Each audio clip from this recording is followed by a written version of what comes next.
Gentlemen of the jury, you are the sole judges of the questions of fact involved in this case.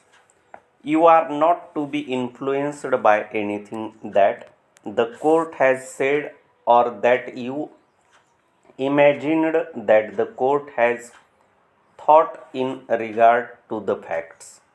It is the privilege and duty of the court to call the jury's attention to questions of fact, if he so desires, but in the end, you must be your own judges as to what the facts are. Under the instructions of the court, as to the law you will take from the court and from nobody else. Para. The first proposition I want to impress upon your minds, gentlemen, in this case is that you must not be influenced by prejudice or passion or sympathy. That is a vital question, a most vital question for a jury in a case of this character. You have seen this man's leg, you know his injuries, but you must not consider those injuries at all or the question of damages, if any, until you have considered two or three vital propositions in the case. Para. It is right for human beings to be influenced by kindness and by sympathy, but it is not right for jurors or courts. Nothing can be more wrongful. You must hold the scales of justice here fairly, impartially, and blindly, and consider the law and the facts, nothing else. You have a right to sympathize and give your own money to this plaintiff if you want to, but you have no right to give anybody else money except under the law.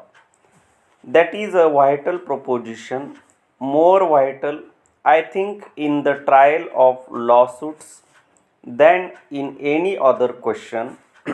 The jury should do its duty regardless of what is involved and what the injuries are.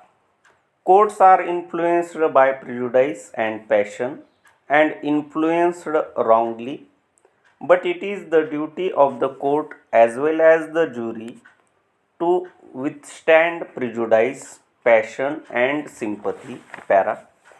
So then I want you to start out in this case with that understanding that you are to be cool, clear headed, cold blooded in passing upon the questions of fact that I shall present to you. Para. The declaration in this case states that the plaintiff was in the employ of the defendant, which was a corporation engaged in business as shown here by the evidence, and that it was the duty of the defendants.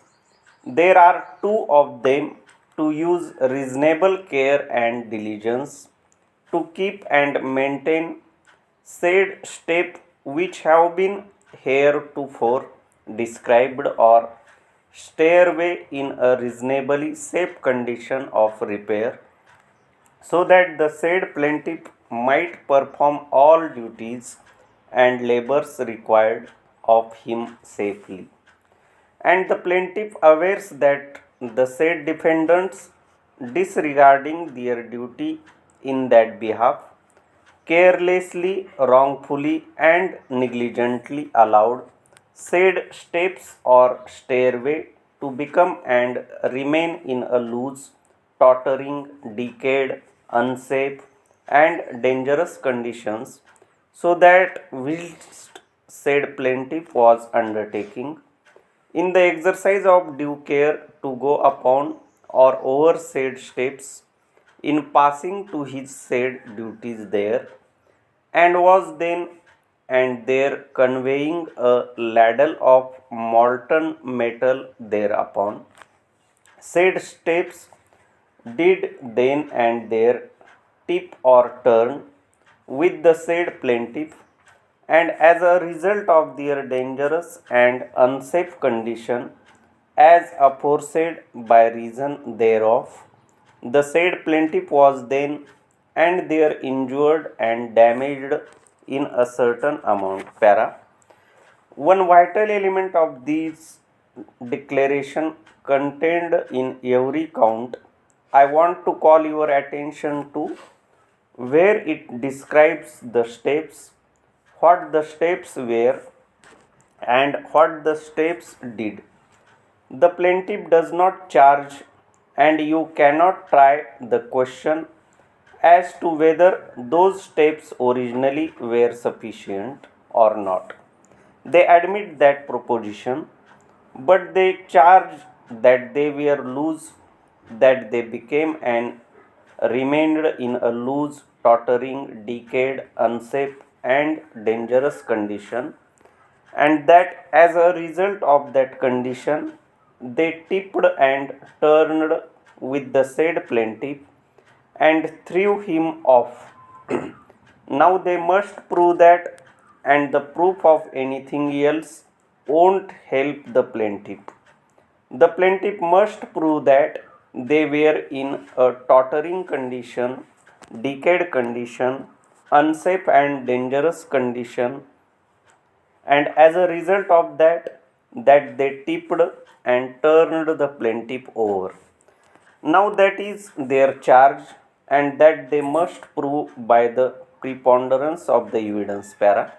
Defendants deny that, and every other proposition in the 3 or 4 counts in the declaration. The burden of proof is upon the plaintiff to prove every allegation in the declaration by the preponderance of the evidence, the greater weight of the evidence. Now it is the duty of the defendants to use due care and caution to furnish a reasonably safe place for its employees to work, and to use due care and caution to furnish reasonably safe appliances for them to work with.